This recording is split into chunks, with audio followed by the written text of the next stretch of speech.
Welcome to episode 34 of the Sports Geek podcast. On today's episode, I chat with Leigh Ellis from NBA TV's The Starters on producing killer podcasts that help them break into the NBA. And we tap in with Kenton Olsen from the Seattle Seahawks as they prepare for the NFL's NFC Championship game. Welcome to the Sports Geek podcast, the podcast built for sports digital and sports business professionals. And now, here's your host, who uses hashtags in emails and texts, Sean Callanan. Thanks, DJ Joel. I actually use hashtags also in Christmas cards and birthday cards. Welcome to another episode of Sports Geek Podcast. It's been a busy week here at Sports Geek, and if you're in Melbourne, we are going through a heat wave for those out of Melbourne. If you're watching the Aussie Open, I can attest that it is bloody hot. I do hope that Kim, Dan and the rest of the Tennis Australia digital team have installed air conditioners in the social shack that we discussed on episode 30. It definitely is a hot one here in Melbourne, and we do love to complain about how hot it is when it does get a little bit hot. But it is over 40 for the third straight day, and that's over 100 in Fahrenheit for the people in the US. Big podcast today. I've got Leigh Ellis from The Starters talking about the content that they've produced prior to joining NBA Digital and NBA TV crew.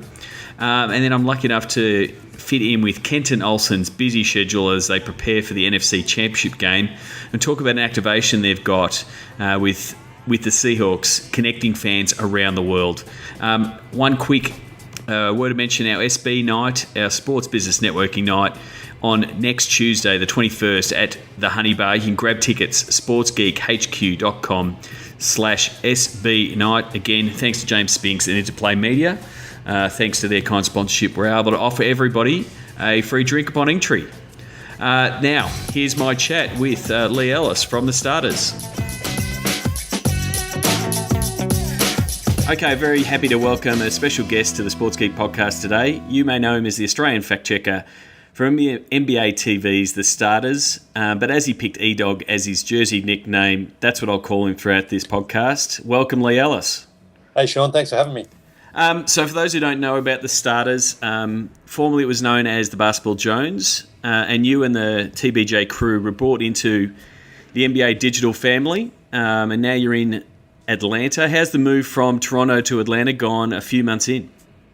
Well, overall, not too bad. From a family standpoint, moving my wife and our young son here, that was quite hectic, of course, but now we're sort of settled in, we're feeling a little bit more at home now, and so that always makes a difference when you sort of can feel that you're sort of out of your backpack and you've unpacked everything. And from a professional standpoint, now the show, we're up to nearly 40 shows that we've done.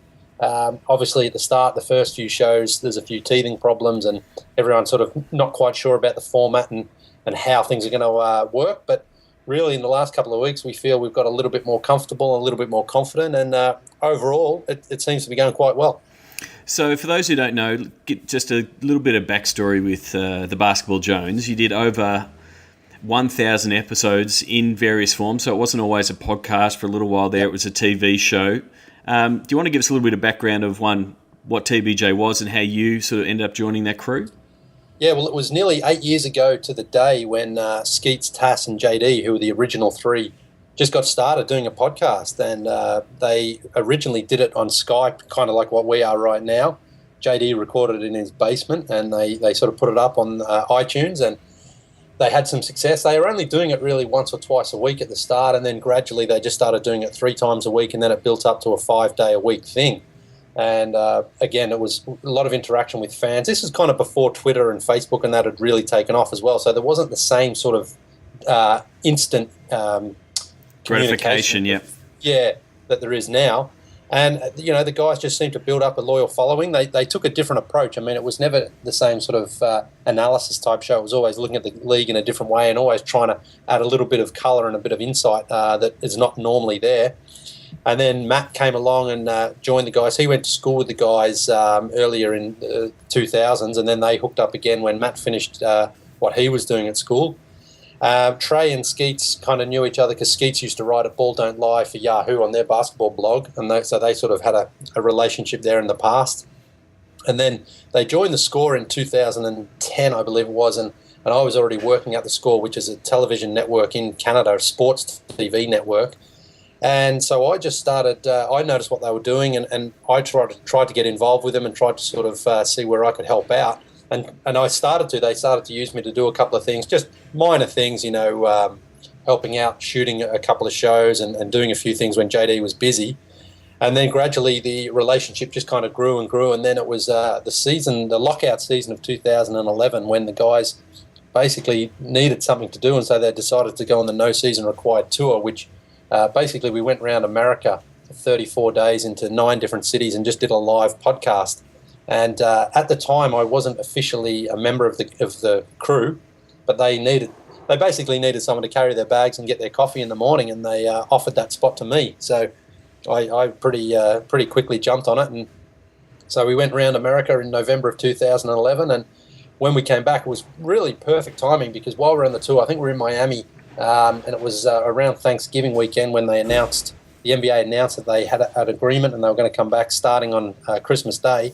So when we got back to Toronto, I mean, I was obviously keen to continue working full time with the guys, and they felt that they could use me in some way other than getting their coffee. So basically from there, then I started working full time, and then again my role has expanded throughout the time I've been there, from basically again doing sort of behind the scenes production work to then being involved in the Overdose, which was Friday's show, and then again. As last season progressed, I was more involved in the Daily Show in a minor on-air capacity, and then when we made the move to NBA TV this year, I became one of the 4 guys on the panel.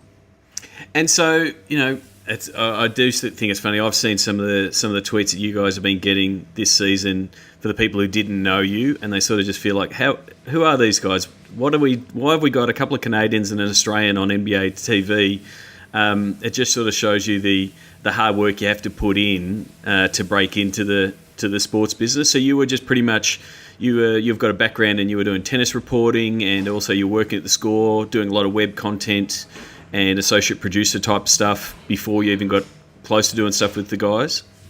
That's right. Yeah, I mean, some people who don't know us, like you mentioned, sort of think that we're just 4 guys that were walking along the street one day and someone said, hey, come and do a show on NBA TV. But, as you mentioned earlier, the guys, I haven't been a part of all 1,000 episodes before they went to NBA TV. But, it was a process that really started, so long ago, and they just had to keep doing it and doing it and doing it for free until someone noticed. And, that's the same with me. Like, I was working in a bank here in Toronto, and I didn't really like it. And so I tried to change my career, and fortunately, what happened in Toronto was a sports media college open. So yep. I enrolled into that, and it wasn't cheap. But then that gave me my little window into getting a foot in the door in the sports industry. And then again, once I was in the sports industry, I mean, you've got to be pretty much prepared to do anything, and that's how it was for me. And then when the opportunity with the guys came along, I really. Again, you don't want to do something that someone else can do. You always want to try to bring something new to the table. And, having an accent obviously helps, but I wanted to show the guys I can do more than, just sort of produce from behind the scenes. I have sort of an opinion on things as well. And, I guess it's just one of those things that it takes time, and you can't just sort of put 3 or 4 guys in a studio together and expect to have a great podcast straight away. I mean, things build up over time. Chemistry takes a long time to build up, and you just have to know how each other works, and just getting to know each other. It's like any sort of relationship, I guess, like that. There's always there's that getting to know you period, and then you start feeling more comfortable with each other. So, if anyone's interested, the only advice I would say is you just have to pick up some sort of recording equipment, whether it's a microphone or a camera, and you have to do it every single day, and don't expect anything to come, straight away. It took a long time. Like I say, it took 8 years for us to get to NBA TV or for the guys, and if it wasn't for them doing it at the start every single day. JD as well, the main producer, had 2 babies while this was happening. And the stress that a baby has on any sort of relationship, and he was still able to produce to the quality that they had done to that point was incredible, really. And, JD could have easily, no one, I don't think, would have blamed him if JD said, listen, I've got too many things to worry about here with my kids and my family. but he didn't. He kept at it, and it's paid off in the end. But it's just one of those things, because that's the thing. People tweet us and they say, "Oh, these guys suck. I could do their job." And I say, "Well, okay, do it. You pick up a camera and you start recording every day at the same time. Make it good, make it interesting, and make it funny." And it's amazing how people, when they think about it, they realise that it's not like we just turn up at 11:30 in the morning, watch some highlights, and then we go and sit on a panel for an hour and talk about the games. I mean, there's a lot that goes into every single show. Oh, don't dismiss the theatre of the internet. We like to think that you just turn up. We like to think that that's what people think. We hope that that's the sort of that's the sort of show that we show, that we are just turning up and we're casual and it's fun and it's engaging. But I mean, it's completely the opposite. I mean, basically, as soon as one show finishes, we're planning for the next one. Yeah, we've been working with a few teams. I've really bought into podcasting as a real strong communication form for the teams, because you get to choose. The fans get to choose when they listen to it. So whether it's a football team or a basketball team or whatever, it can be a preview show, it can be a review show, it can be insights. But and from a production point of view, it's far easier to produce a half-hour podcast than is a half-hour TV show, just from the amount of moving parts that you need, and whether you're going to do editing and those kind of things. So I just want to take, a lot of the stuff that we do is helping the teams produce shows, and we've got a few of our teams are actually going to dive in and do a few more podcasts as another content thing this year. Do you want to give us an idea, if you just come out of a show meeting for tomorrow's show, what type of things do you discuss in there, and how do you plan it out? Is it a show-to-show thing? Is it do you have longer sort of theme shows planned out? Give us an insight into that kind of planning. Well, Monday shows are always a little bit different, because basically we try to look at the weekend starting from Friday night, Saturday night and Sunday night. We try to just basically pick out winners or losers storylines. For example, Josh Smith last night, who's had a pretty rough week, he had a pretty good Friday and Saturday night. He had an incredible line on Friday night, and then he had the game-winning basket on Saturday night. So we'll focus on that. We won't necessarily break down the game as such. Yep. We'll just look at more storylines and talking points. And then, for example, the losers, we can look at something like the Washington Wizards last night that had the leak in the roof that delayed the game in total for about an hour. And we just try to point out those sorts of things, rather than, because you know how quickly things move on the internet. If we were to talk about a game on Friday night, on Monday morning, no one's really interested, because everything's changed since then. Sunday night's games might be interesting, and we may talk about one game if something spectacular happened, but that's generally Monday's show. And then throughout the week, we have a mailbag segment on Wednesdays. Tuesdays, we have like a crossfire segment where we basically just debate different topics. And that's really Skeets and Tass, and that's one of their old things that they've done from the start. We try to keep things so that each day there's something that the fans look forward to listening to. There's a feature segment that that they know you're going to go to. That's right. So that they know, if that's their favourite segment, or if they don't like that segment, they know whether to tune in or tune out for it. And, again, we try to keep things very similar from Tuesday to Friday, especially because that way then people know what's coming, and they know that if, let's say Monday night's game is the Heat versus the Thunder, and it's a triple overtime game. Well, we're obviously going to lead with that game the next morning. But let's say, for example, there's a game that we looked at and we thought the Heat and Thunder, that was going to be our lead topic on the next morning, but Miami blows them out by 35 points. We probably won't then talk about that game in depth as much. But let's say the Bobcats and the Sacramento Kings had an incredible game, then we'll probably incorporate that game into it. So we have a rough idea the night before what we're going to talk about, but it's always subject to change depending on the storyline and depending on what happens the night before. But, so the show, it goes up at 12 o'clock Eastern US time every day. It's live online on NBA.com. Then after the show, we sort of have a quick chat about things that we liked, things that we think worked, things that we thought maybe didn't work. And then then Matt and JD basically then edit the show for the TV version. So they might just trim things up a little bit if we talked a little bit too long, or they might just make a slight adjustment. There's generally not that many things, but there's always a couple of things they just need to tweak.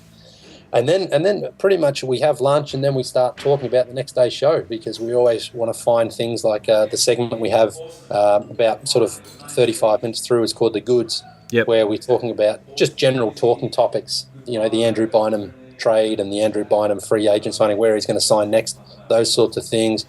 If there's a controversy between a coach and a player or something like that, we try to bring those topics up then. And then, by the time we finish up for the day, it's basically 5 o'clock.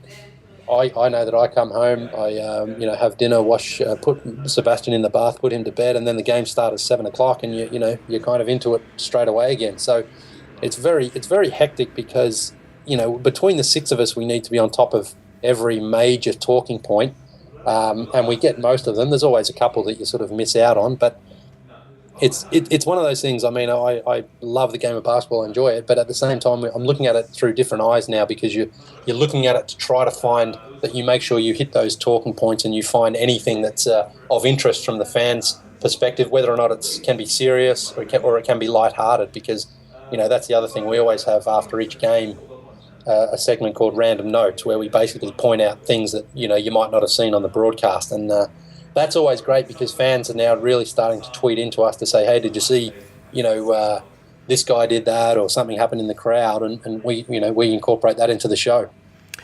You just mentioned then Twitter.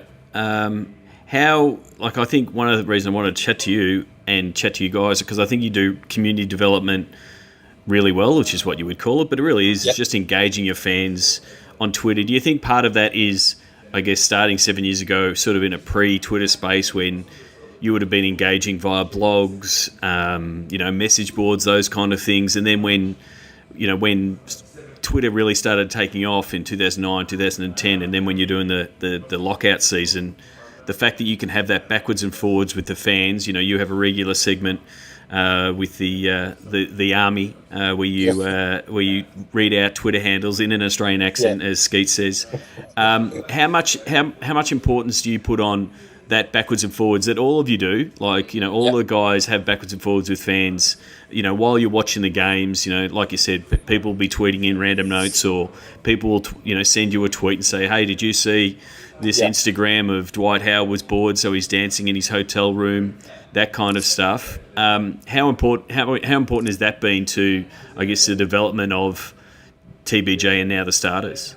Oh, it's huge. It's so important, because you always want to let the fans know that they're involved in the show. We never think that we see everything and we know everything, and often during the show, one of us might bring up a stat or a fact, and we might have it slightly wrong in the wording or something like that, and people will tweet in and say, well, actually, you got this wrong, and I love that, because I no one's perfect, and if you make a mistake, whether an intentional one or you got your research wrong or your fact wrong, it's always good for someone to say, hey, listen, this is actually what the score was or what the fact was, because it just shows that we want the fans involved in the show, and they do that throughout pretty much every show. I'll send out a tweet during the show to say, what do you guys think of this? Or, tell me your five favourite players who are left-handed or something like that.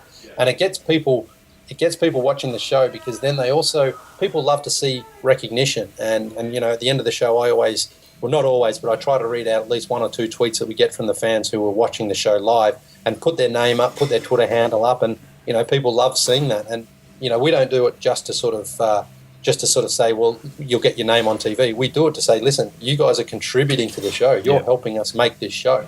And that's what's so important. I mean, during games, I try not to sort of keep my eye on Twitter too much, because sometimes, as I'm sure you're aware, you end up just watching Twitter and you can miss like a big segment of a game before you realise it. Yeah, it can be a bit of a rabbit hole you can fall down. Oh, exactly. And if you start a conversation, then, 3 or 4 people tweet in, and you're trying to I always try to respond to people where I can, because I appreciate them commenting on a tweet that I've made or whatever like that.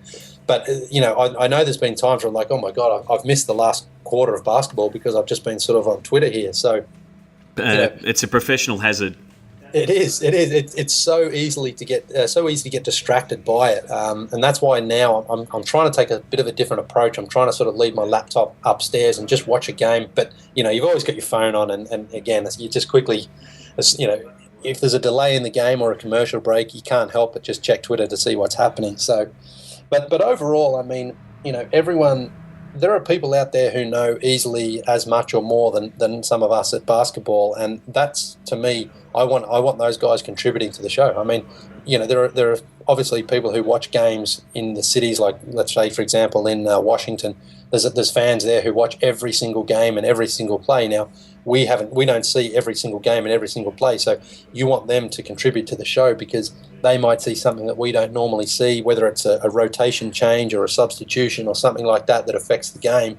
It might have happened 3 or 4 games ago and we missed it, and then they can help. They can bring that to our attention. So I love it. I mean, there's always a few. You always get a few people who just want to try to bring you down and all that, but that's that you just have to ignore those sort of people. You would know that. You've obviously told the boys that it's tall poppy syndrome, as we would call it in Australia. Yeah, I mean, that's the thing. Like, I understand not everyone, our show's not for everyone, and I understand that, and not everyone has to love us and tweet compliments to us, but there are people who purely look to try to engage you in trying to criticise and be stupid. And you just have to unfortunately put up with a bit of that, and sometimes I have a bit of fun back, but after a while you just think you're not making any progress with this person, because sometimes there's been people who have challenged me on an opinion or a stat, and they've been right, and I say to them, yeah, hey, you got that right, I was wrong, and no, they don't write back and say, yeah, see, I got you, you're dumb, you don't know what you're talking about. Yeah. All it is like any of us, you make mistakes, and like, for example, last week I sent out a tweet. Bradley Beal wore number 23 in college, and the reason he wore it, he said, was because LeBron was 23 when he was growing up, not Michael Jordan. Yep. And so I sent out a tweet and said, Bradley Beal wears number 23 because it reminds him of LeBron, not Michael Jordan. What makes you feel old? My wording was wrong because he wears number 3 for Washington, not number 23. It was in college. Yep. And a guy tweeted in and say, hey, you got that wrong. Bradley Beal wears number 3. He wore 23 in college, and I said back, I said, "Yep, you're right. I mean, it was just a context thing." Exactly. But at the same time, I got it wrong, and it's out there. And I think it's always better to admit your mistakes rather than try to then say, "Well, no, but I meant to say this," or what. You said what you said and made a mistake, and no harm done. But I think that's all right. I think again, the stuff that you guys have done. Developing your Twitter army is effectively the same thing that we do with all the sports teams. The fact that, if you've got fans tweeting in, cheering on, contributing, you want to acknowledge them, whether it's with a favoriting the tweet, retweeting it, replying back. I said all the time when we're responding to fans, from a team account, they're absolutely jazzed, and you lock them in. And I think, follow the guys from the starters. I'll have Leigh's Twitter handle in the show notes, but just to see how they're going about connecting with them. Yeah. I guess the other part of it is, you're a massive NBA fan. What is it like working at NBA Digital? I mean, they're pretty switched on guys from all the products that they put out. Australia, I think, is the highest subscription rate to NBA League Pass, and pretty much a lot of the stuff that they do at NBA Digital is absolutely top notch. What's it like working in Atlanta at those offices? It's amazing. I don't know if I can put it into words, really, because I was an NBA fan from when I was basically 10 or 11 years old, when we didn't even have, obviously there was no internet or cable TV back in the late 80s. And I used to get up in the mornings and watch NBA action when it was on Channel 10 at like 6:30 in the morning and stuff. And you don't remember getting the late on ABC. You get an NBA game every now and again.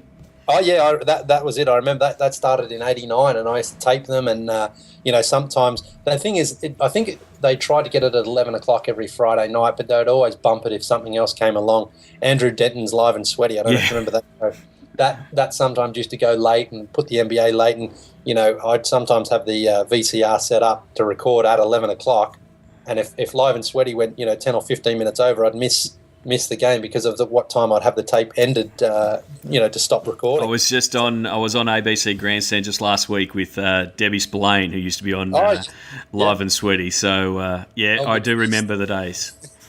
For me, that was where my sort of passion and love for NBA began, and to be now working for NBA TV and NBA.com really is incredible. And, the fact that we have one of the restrictions that we've had in the past working for the Score in Canada, we weren't able to use video footage because we weren't able to post it globally. Yep. So we had to use Getty Images and things like that. Now, and there's been times this year where I want to talk about Isaiah Thomas or a play from the 80s or something, and we get the video and we can play it. And it's incredible. It really is amazing to be in this position. And, I enjoy every single moment. And, it's hard work, though, as well. That's the other thing. I think that, again, people look at TV and think it's all glamorous and it's all easy, but it's the complete opposite. I mean, it's very, very hectic and it's a lot of hard work. And, trying to watch the league and cover the league as closely as possible when there's 30 teams and, some nights there's 12 or 14 games of basketball. It's very, very difficult to make sure that you're on top of every single storyline. And again, that's where the fans come in and that's where all the sort of teamwork from everyone else gets in. We try to make sure we cover everything. But, I'm up every morning basically at 6 o'clock and I'm not in bed before 11 o'clock at night usually. And, so it's exhausting and it's tiring, but obviously I wouldn't But you're living the dream. Exactly. And to get to that position, I don't think anyone's dream job really is a sort of 10 till 2, Monday to Thursday type of job. I mean, you want to be in that position where it's demanding and it asks a lot of you because the rewards in the end are great. So as an Australian in the US, do you still follow Australian sports? Oh, yeah. I mean, obviously, I watched the Ashes. I didn't watch it so much. I have it sort of like on the radio and stuff like that on the BBC. And I don't have the time to watch like AFL as closely as I'd like to, but I always know what's going on. And I do always watch the grand final. That's the one game I make an exception for because that's still something that I just love greatly. But, things like the cricket generally, you follow the scores and I try to catch highlights and things online, but I obviously can't sit there and watch 5 days of Test cricket anymore. But, the good thing is with the internet and stuff now, you can catch up on AFL and you get all the highlights. And, every sort of Sunday I watch AFL.com and just see what's happening and see who's performing well and things like that. But obviously I don't follow it as closely as I did when I lived in Melbourne. Yeah. Oh, I do want to have a shout out here to Adam Warney, Warney DT on Twitter. They're following a similar path to you guys at TBJ. Right. They set up a website called Dream Team Talk, so it's all based around the AFL fantasy comp, and they do stacks of really great content and videos and podcasts and stuff, and I think the coming season they're going to be doing some of the fantasy coverage for AFL.com.au. So I was chatting with him recently, and yeah, they're definitely following in the TBJ's, I guess, footsteps into becoming official. Yeah, great. Well, good luck to them because that, again, I'm sure those guys have probably gone through. I don't know how long they've been doing it for, but I'm sure there's been periods where they wonder if it's ever going to lead anywhere because I know that particularly Skeets and Tass and JD in those early years, speaking to them a lot, they were like, you're doing all this and people enjoy it and stuff, but at the end of the day, you need to pay your bills and you need to get an income and they wondered if it was ever going to lead to anything. And I guess that's another thing for anybody who's interested in starting. Don't think things are going to happen in the at the start. It takes a long, long time, and you've got to be consistent and you've got to be proactive in just trying to make sure you're always bringing something new to the game. And it's not easy, that's for sure.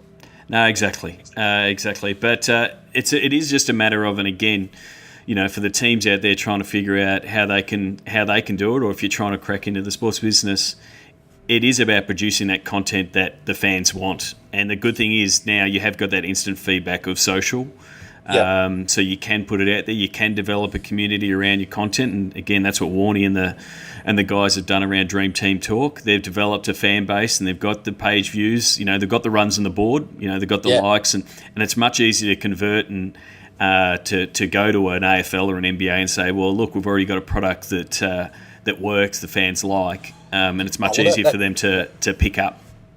Yeah, I mean, if you're trying to, no one's going to accept you if you walk into the AFL office and say, "Hey, listen, me and my mate Johnny, we're really funny. Our friends think we're great. Yeah, we've done 5 shows. Have a listen to this." I mean, basically what companies want is the audience. If you've already got an established audience, that's proof that people do enjoy your content, people are listening, and again, it takes a while to build that up, and the way to build that up is to just be consistent and have something really every day, not necessarily Saturday and Sunday, but Monday to Friday. People want something new and fresh, and also they want something that they haven't heard or they can't hear anywhere else. Yeah, and that's something that I'm always pushing to the teams, because they've got access to the players, whether it's an NBA team, that we've spoken to on the podcast, or AFL or NRL. They've got access that no one else has, and I've really tried my best to retrain them to go, don't do the same match report.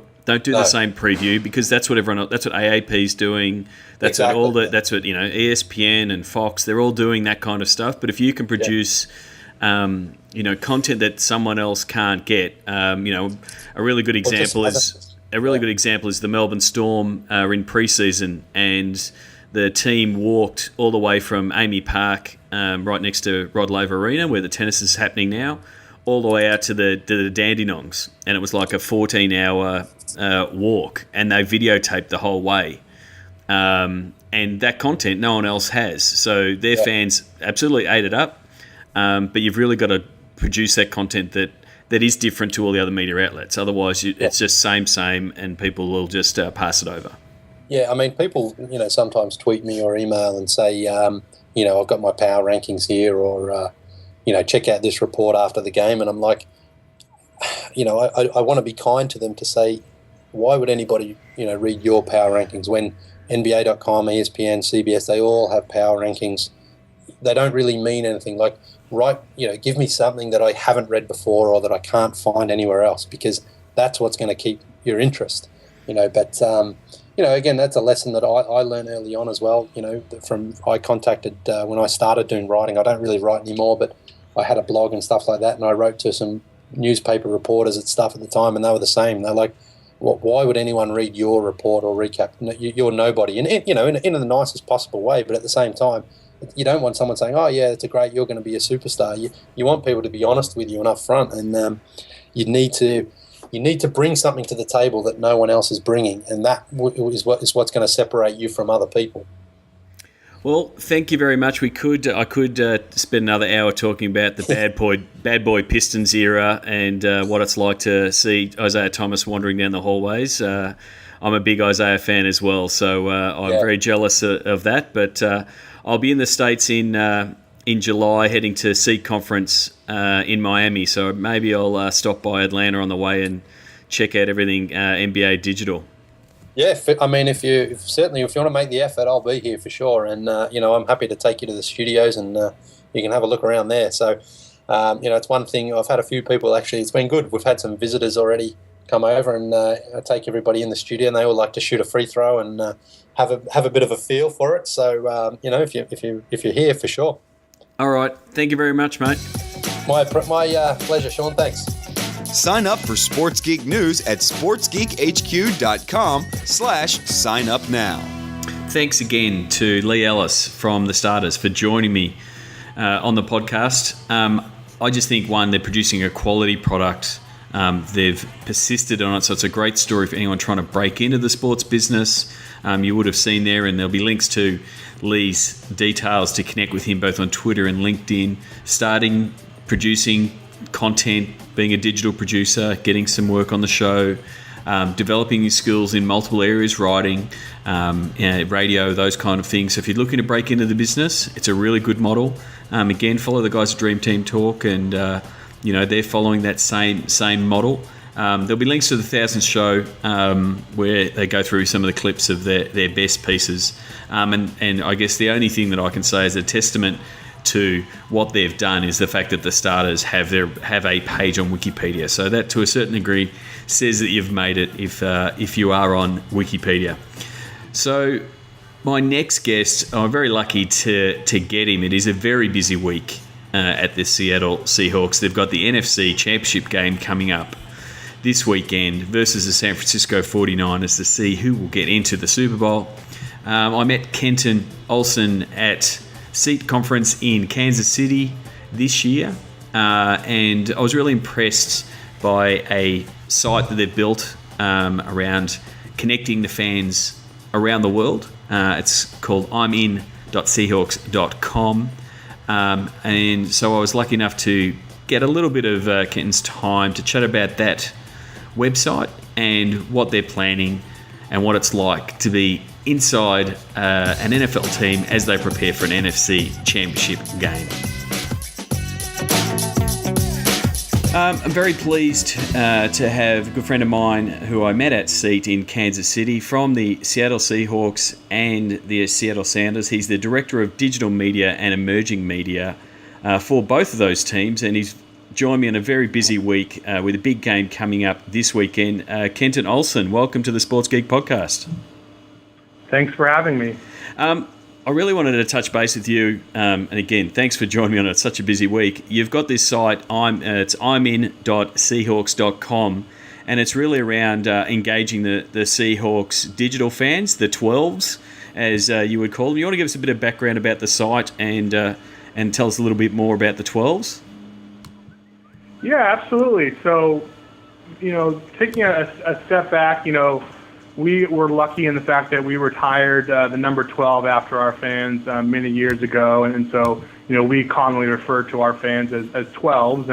And one amazing thing about our fan base is how widespread they are, literally around the world. I think there's been some games this year, such as I believe it was a Thursday night game down in Arizona, that we were lucky enough to win the game, and afterwards our fans literally kind of almost stormed the Thursday night football set, and we're down there cheering and chanting. So we have fans everywhere, and looking at moving to the playoffs, we really wanted to figure out a way, how can we kind of connect these fans with the team, as well as kind of show really how diverse the actual fan base is in terms of the location of them. So came up with this concept, around the building. Coach Carroll has kind of a philosophy and kind of a mentality that essentially all the players and coaches, tap in before they step out on the field, before they step out in the practice field, weight room, etc. And essentially it's all about tapping in and say, I am, putting all the distractions behind me. I'm focusing all of my time and effort on this opportunity in front of me. So if that opportunity is practice, a game, whatever it is, just putting everything aside and kind of really focusing in. So we thought, hey, let's give people a way to kind of tap in online. So that's kind of where the site came with. And essentially the way the site, functions is, a fan, simply goes to the website and they can tap in. It's a responsive website, so it works across desktop, tablet, and mobile devices. And essentially a user taps in, and if they're using a modern web browser, it will ask them for permission to use the location. If they say yes, it will plot them on a map, and in real time, you can see all the other kind of 12s around the world that are tapping in. So it's been pretty successful so far.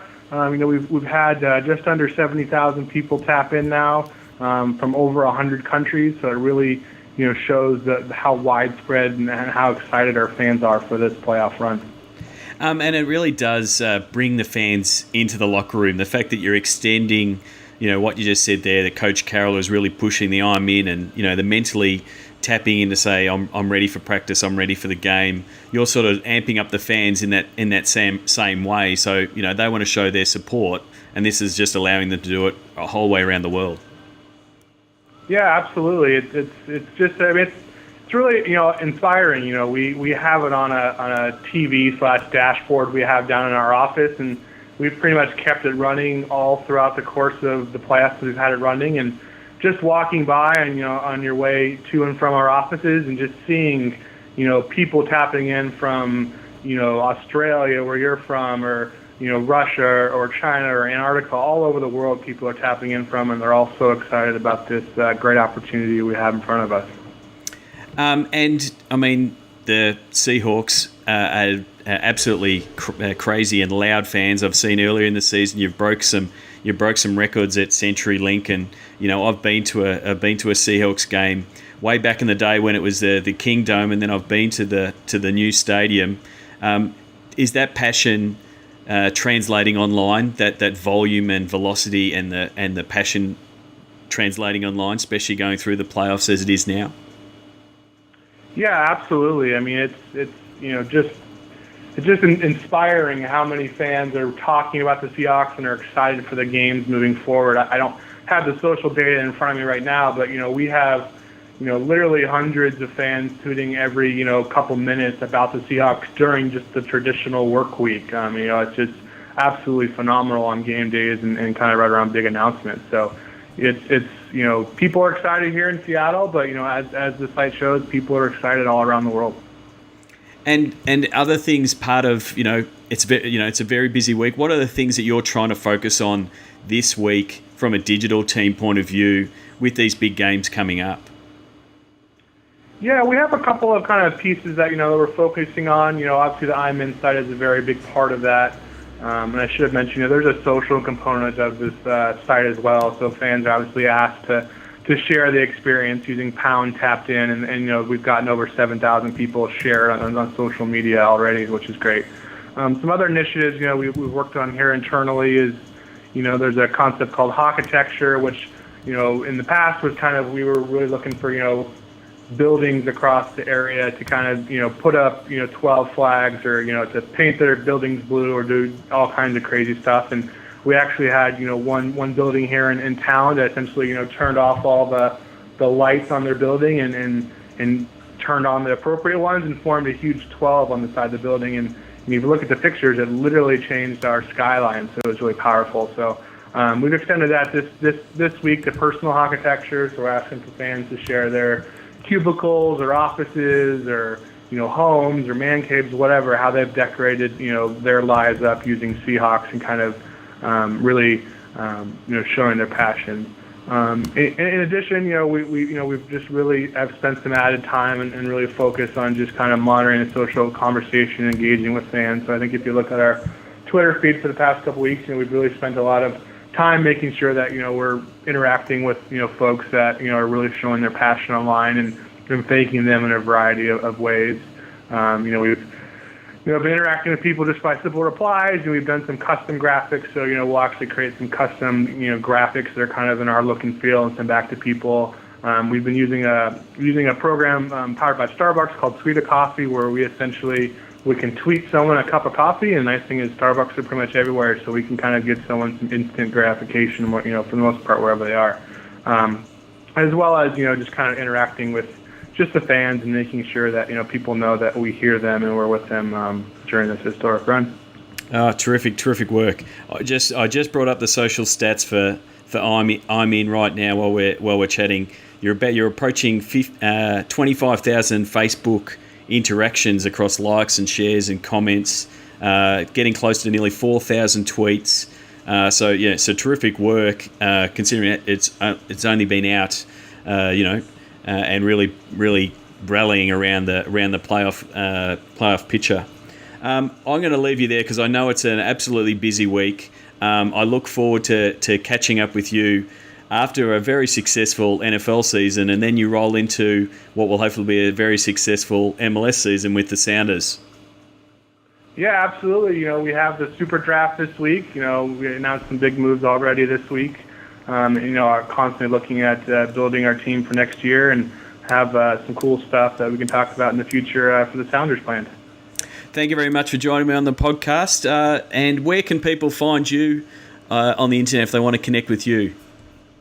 Yeah, you can follow myself, at Kenton O on Twitter. I'm definitely not the most prolific tweeter in the world, but, obviously follow the Seahawks and Sounders, and, my team does a really great job, and so that's a great way to follow everything Seahawks and Sounder related. They're just our primary accounts. And also, if you didn't catch Kenton on the sports conference, the hashtag sports conference yesterday, you were on the panel engaging fans with social in stadium. Catch that replay. It's on the actual... Got it on our site, sportsgeekhq.com/33. Those were fun to be part of, and people can watch that replay on our site. Yeah, absolutely. It was a lot of fun, and we had the lucky distinction of being the first panel. So it was, obviously some great conversation on the first one, and as it built throughout the day, it was really something special. Okay, mate. Well, like I said, all the best for this week, and hopefully it's a really busy and successful next couple of weeks for you guys. Great. Well, thank you so much, Sean. Are you following Sports Geek on Instagram? Follow Sports Geek HQ. thanks again to Kenton Olsen from the Seahawks and the Sounders. Very busy week as they prepare for the championship game. I'll be definitely tapping in and supporting the Seahawks this weekend. You can catch Kenton's panel discussion from the Hashtag Sports Conference in these show notes, as well as every single video is in a playlist in the show notes from episode 33, where there's a replay of my sports data and sports gaming panel. That sound you hear underneath me is the sounds of the game this week. I went to the victory game where they took on the Western Sydney Wanderers, and that's the sound you would hear after Archie Thompson scores a goal at Amy Park.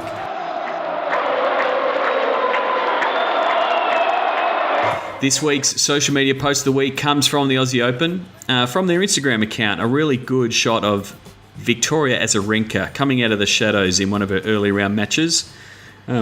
Give them a follow on Instagram at Australian Open and be following the Oz Open hashtag. There's plenty of fans sharing content on Instagram, as Dan said in the podcast when we caught up with him on episode 30. That's the clock wind-up music that tells me to dedicate the show and get out and let you get back to your lives. Episode 34, being an NBA fan, as you will well know, like Leigh Ellis, nominations would be Charles Barkley, Hakeem Olajuwon, from MLB, pitcher Nolan Ryan. From an AFL point of view, the Crows' Ben Hart. But this episode I'm going to dedicate to Chicago Bears running back Walter Payton. And show notes, you can find them at sportsgeekhq.com/34. Just put the number on the end and you can get the show notes from any episode. Once again, as I said on the last episode, episode 33, podcasts are now being uploaded to SoundCloud as well as iTunes and Stitcher. So sportsgeekhq.com/SoundCloud and you'll be able to find them. If you can leave a review on either iTunes or Stitcher and give it a rating, I'd very much appreciate it. And as we have the Sports Business Night at Honey Bar next Tuesday, grab your tickets at sportsgeekhq.com/SB night. And yes, I have confirmed that the Honey Bar does have air conditioning, so you will be able to escape the Melbourne heatwave. So my closing 2 cents. You want to break into the world of sports business, you have to remember the second part, business. Please leave a review on iTunes. Go to sportsgeekhq.com/iTunes. Find all Sports Geek podcasts at sportsgeekhq.com/SGP. Want to maximize returns from your digital team? Contact Sports Geek about content and commercialization workshop. Thanks for listening to the Sports Geek Podcast.